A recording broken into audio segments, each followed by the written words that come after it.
Plot summary of Antony and Cleopatra by William Shakespeare. The play begins in Egypt, where one of Antony's soldiers worries that Antony's love for Cleopatra is excessive and has made him a weaker general. Cleopatra and Antony enter, and Cleopatra asks him how much he loves her. He says he cannot quantify his love for her. A messenger comes with news from Rome, but Antony disregards him, saying that he doesn't care about Rome and is only concerned with Cleopatra. Antony and Cleopatra leave, and another of his soldiers notes how disrespectful Antony is toward the young Octavius, who sent the messenger. Some of Cleopatra's servants consult a soothsayer, who tells two of them that they will outlive Cleopatra herself. Cleopatra enters looking for Antony, but when he arrives, she gets annoyed with him and leaves. A messenger comes and tells Antony that his wife Fulvia has waged war against Octavius and Antony has lost territory in Asia Minor, hinting that all this happened while Antony was neglecting his duties in Egypt with Cleopatra. Another messenger informs Antony that Fulvia has died. Antony says that he must break off from Cleopatra and his Egyptian fetters. He decides to leave Egypt for Rome, as he must help deal with Sextus Pompey, a rival of both Antony and Octavius who has been gaining power. He sends his advisor Enobarbus to make preparations for them to leave Egypt. Cleopatra sends a servant named Alexis to find Antony. She tells Alexis that if he seems happy, she should tell him Cleopatra is sad, and if he seems sad that she is happy.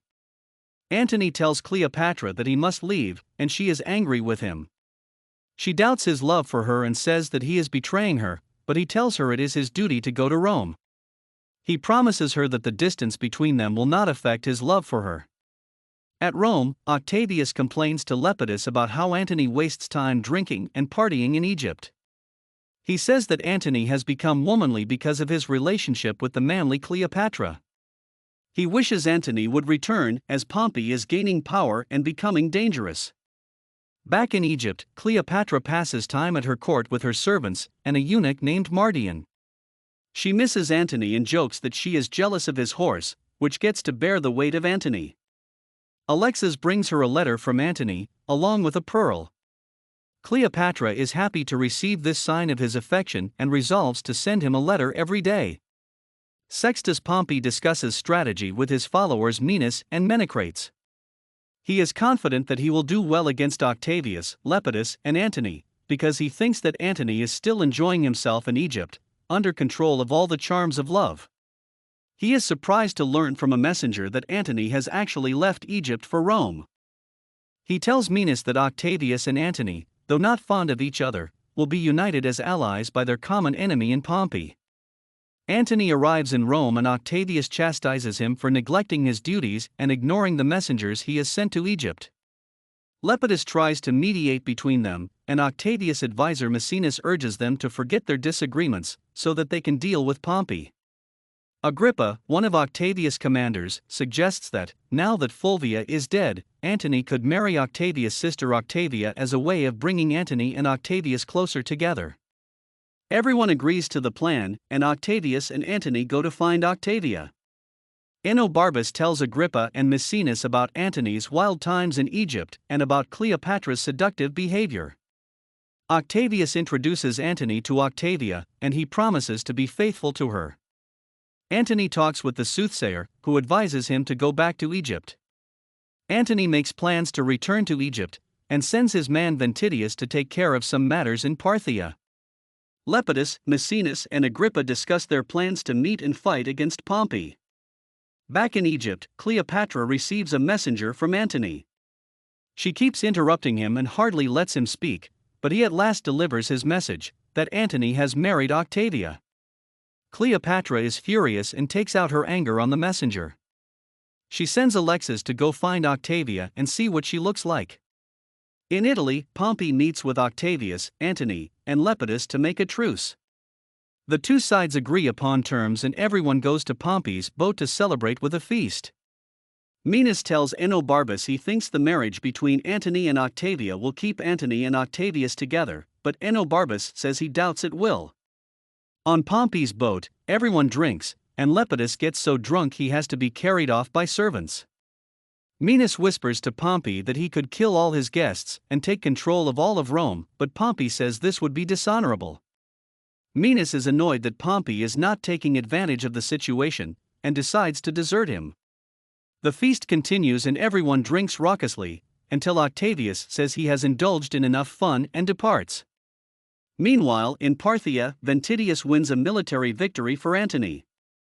A soldier encourages him to pursue the fleeing Parthians, but Ventidius says he does not want to achieve too much for his rank and risk rivaling Antony's authority.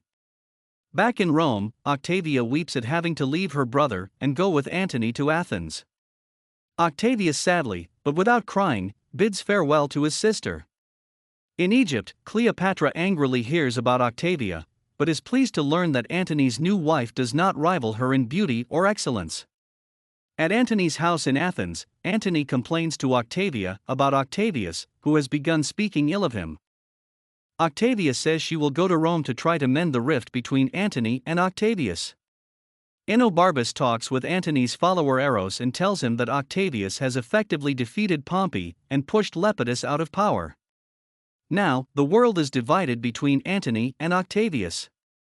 In Rome, Octavius complains to Maecenas and Agrippa about Antony's pompous behavior. Among other things, he has declared Cleopatra the queen of Egypt and several other kingdoms. Octavia arrives and says that she has come to beg Octavius' pardon on behalf of Antony, but Octavius informs her that Antony has gone back to Cleopatra in Egypt and betrayed her. He says Antony hath given his empire up to a whore. Near the city of Actium in Egypt, Antony and Cleopatra prepare for battle against Octavius. Cleopatra tells Enobarbus that she plans to go into battle with Antony. To Enobarbus' dismay, he thinks a battle is no place for a woman. Against the advice of his commander Canidius, Antony decides to fight Octavius at sea. A soldier begs him to reconsider, but he remains stubborn. Canidius tells the soldier that Antony is now under Cleopatra's control, and they are nothing but women's men. Elsewhere near Actium, Octavius gives orders to his general Taurus. Antony also prepares his forces for battle. Octavius and Antony's navies fight a battle. They are evenly matched and there is no clear winner, but Cleopatra flees. Antony sees this and follows her, effectively conceding the battle. Canidius decides to desert Antony for Octavius, and Enobarbus remarks on how shameful and cowardly Antony's behavior was, but Enobarbus decides to stand by his master. At Cleopatra's palace, Antony is ashamed at having fled the battle. He is frustrated with Cleopatra and thinks that he will surrender to Octavius. He sends an ambassador to Octavius, who tells the ambassador that he will show no mercy to Antony, but will pardon Cleopatra if she will either kill Antony or drive him out of Egypt. Octavius sends a messenger named Phidias to go and promise Cleopatra gifts, in an attempt to persuade her to leave Antony for Octavius. Antony is upset when he receives Octavius' message, and plans to challenge him to a one-on-one duel. Enobarbus thinks this is a ridiculous plan and starts to wonder whether he should remain loyal to Antony. Phidias arrives and tells Cleopatra that Octavius will look kindly on her if she should leave Antony. Cleopatra tells him she will gladly surrender to Octavius. Antony enters and is furious when he sees Phidias kiss Cleopatra's hand. He has servants beat Phidias and send him back to Octavius. He yells at Cleopatra for betraying him, but she convinces him that she is really faithful to him. Antony begins to recollect his courage and plans to fight back against Octavius. Enobarbus thinks that Antony is behaving very unreasonably and decides to abandon Antony to join Octavius' forces. At Octavius' camp, Octavius mocks Antony's challenge of single-handed combat and plans to defeat Antony once and for all. Antony learns of Octavius' refusal to duel and plans to fight Octavius' forces. He tells his followers to enjoy one last night of revelry and drinking before their final fight against Octavius. Several soldiers in Cleopatra's palace anxiously await the battle. They hear music coming from under the earth, and take this as a sign that Antony's patron deity Hercules is deserting him. The next day, Antony prepares for battle and kisses Cleopatra before leaving. Antony learns from a soldier that Enobarbus has left him and joined Octavius' forces. Antony orders for Enobarbus things to be sent after him with gentle adieus and greetings. Octavius prepares his troops for battle, deciding to put those who have deserted Antony's side in the front lines, so that it will seem as if Antony's forces are fighting themselves. Enobarbus receives his things from Antony and regrets his decision to leave his kind former leader. The battle begins, and Agrippa is forced to call for his forces to retreat. Antony has gained a victory and returns to Alexandria to celebrate with Cleopatra. Meanwhile, at Octavius' camp, Enobarbus dies full of regret for having betrayed Antony. The next day, Antony fights Octavius at sea. His soldier Scarus sees that swallows have built nests in Cleopatra's sails and is unsure of what this omen means. Antony's fleet quickly surrenders to the forces of Octavius, and Antony is furious. He blames Cleopatra for the defeat and says that she has betrayed him. Cleopatra tries to soothe him, but he calls her a witch and sends her away. Charmian suggests to Cleopatra that she should go to her tomb, lock herself inside, pretend to kill herself, and send word of her death to Antony. Cleopatra agrees with the plan. Antony talks with Eros and describes how sometimes clouds appear to be a particular shape, but then dissolve and change form. He says that he feels like these clouds and cannot hold this visible shape. He blames his defeat on Cleopatra, who he thinks betrayed him and didn't truly love him. Mardian enters and tells Antony that Cleopatra really did love him. He says she killed herself and her dying word was Antony's name. Antony says that he will follow Cleopatra's example and kill himself. He tells Eros to stab him, but Eros refuses and stabs himself instead. Antony then stabs himself. One of Cleopatra's servants enters and tells Antony that Cleopatra is not really dead. Antony is carried to Cleopatra's tomb. Antony arrives at Cleopatra's tomb, and Cleopatra is distressed to see him dying. He tells her to seek safety with Octavius, but she refuses and promises to end her own life and not become Octavius' prisoner. Antony dies and Cleopatra orders for him to be buried after the high Roman fashion. At his camp, Octavius plans to send a messenger to get Antony to surrender, but receives news of Antony's death. He is saddened by the news, as he respected Antony as a strong opponent. Octavius sends his men Proculius and Gallus to go to Cleopatra and persuade her that he has no ill intentions toward her, so that she will not commit suicide like Antony and ruin his actual plans to parade her as a prisoner in his triumph at Rome. At her tomb, Cleopatra resolves to end her own life, but then Proculius and Gallus arrive and tell her not to worry about her treatment at Octavius' hands. Proculius and Gallus leave, and Octavius' follower Dolabella enters.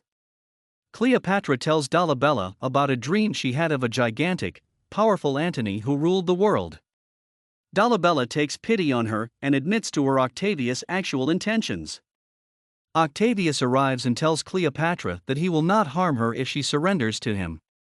He leaves, and Cleopatra thinks about how she would become a subject of public ridicule at Rome.